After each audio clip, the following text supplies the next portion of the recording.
Hey everybody, what is happening? Each Daily Each, I am back with some more Madden 16 gameplay. I know it's crazy, 2 games in 2 days, but of course I wouldn't get used to it. So we're gonna start this one off. Let's see what this guy's offense got. Gonna get on my man Mosley. Let's see, split the routes. Who is your daddy and what does he do?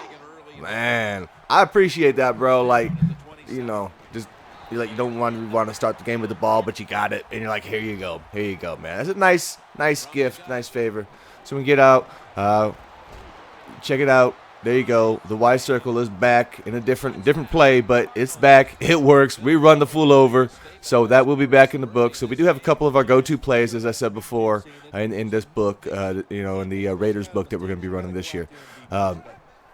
Get back on here. The defense again. I'm just a little bit behind right there, unfortunately. I should have had 2 users in there, but I was a little slow still to react to that one. I'm a tad rusty, but we're still getting users though in the first couple of games, so I'm happy with that. But like I say, I'm running a lot of base stuff. I'm trying to mix combinations down, maybe find some blitz stuff in these bases, but I really got to focus more on my offensive stuff. I figure right now I want to get this tied up. It's when you're working in new plays and all that. I got to get a few of them down to where I can run them like the plays from last year. I just don't even think about it. I can call and get them down because, as you know, some of the stuff we do involves a lot of motion. There'll be normally a motion in a play, so you don't really have time. You have to know what you're doing and set it up, right away. You don't want to be always pushing the clock, which when I'm testing plays out, that will happen a lot. I'll be, using up a lot of the clock to set the play up until you basically get it memorized.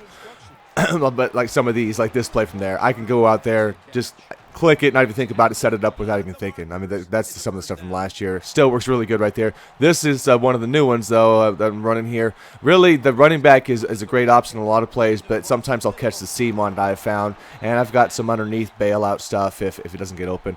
This one here, I forget to block the running back. If you remember, I hate play action. I believe if somebody has a blitz on, it really puts you in a bad spot. And look at Jamal.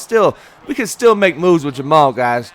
He's still getting it done. So 3rd and 8. Again, I do that again. I was talking about yesterday. I pitched the play out and it pulls me forward, and I was trying to go right the whole time. So I've got to remember to do that when you're inside. But we make up for it. 4th down. This is another one of the new plays in there. Jamal takes that one, and that route that he runs, and depending on the coverage, inside, outside, it's open quite a bit. It's kind of nice.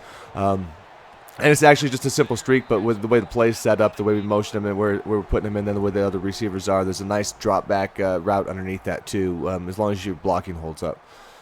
So let's see, come down here now. Pretty comfortable to start cruising. He recognizes enough that I can cover the area, and then taking some yards here. So getting down the second, got 3 minutes left, so you can put a drive together. And he's smart here, goes to the ground there. Kerrigan's just not getting off the block there. I got a guy there, and if his block shed was worth a dang, he runs it again. Look, same thing. He can't get off the block to make that tackle. So and I'm not leaving any corners in soft zones down there, anything like that. So there's a good play for him. So right there, I actually blitzed Kerrigan, put him in different ones, so just in case he ran 3. He does the pass, and we do knock it down with my man Mosley. Come out. I'm trying to. He catches me on a lineman here, so he's got a big advantage on that. But he ends up going past the line of scrimmage and throwing. Well, that's the worst thing is when you get behind. You start switching, going for whoever you want to be on there. Here I go. I'm Patrick Peterson, and I believe I play this perfectly. I don't get the ball animation though. I don't get it. Whenever I was holding it down, but it did nothing. Well, that was a frustrating one because I don't use my corners often, and I felt that I did play that one really well, but. That's how it goes. You ain't gonna get them all, I guess.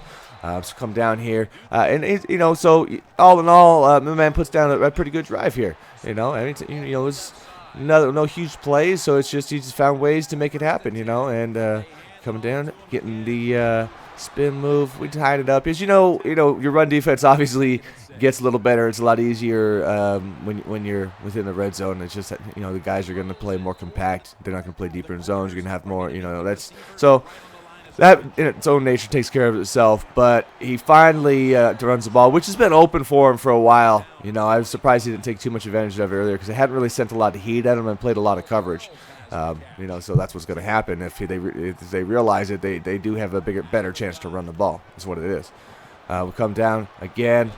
And this is that underneath route. He got bumped, but you know it made it look like he would normally have been a little bit more open. But you know how that goes, where it's the collisions are huge in this. So he does. I do get the range, so I can go for a bomb to Calvin Johnson, and just like last game, same result. That ball hits his hands and it just pops on out. So we're gonna have to head to the halftime there. Again, I really have not been able to test those guys out. I haven't developed plays strictly for the receivers. I pretty much take what the playbook gives me, find what works within it, and a lot of times, you know, as you noticed, it's a lot of running backs, tight ends. Sometimes slot receiver gets big. Trying to run this one in there, and he puts a good blitz on it. Jimmy had just made his cut, and you know it's a play we used last year. Actually, I believe a similar one. It's going to set up and Jamal doing my thing, baby. So that's why I like those so much. You get so many one-on-one situations when you run those type of routes. So I'm gonna keep giving them back because Jamal's, you know, he's heating up. So I just want to get him going, man.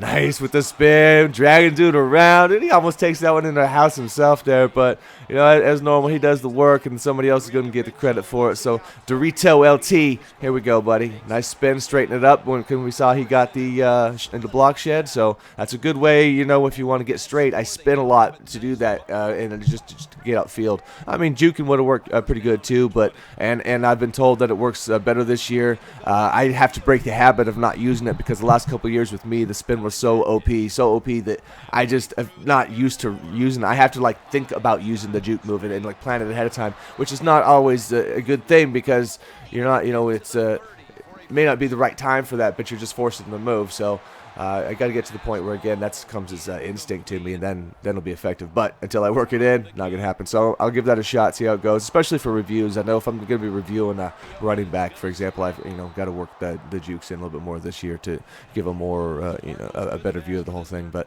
fourth and down, guy messes up, it's done, and that'll be that. It's a good game, all right, though. But I'll see you guys next time.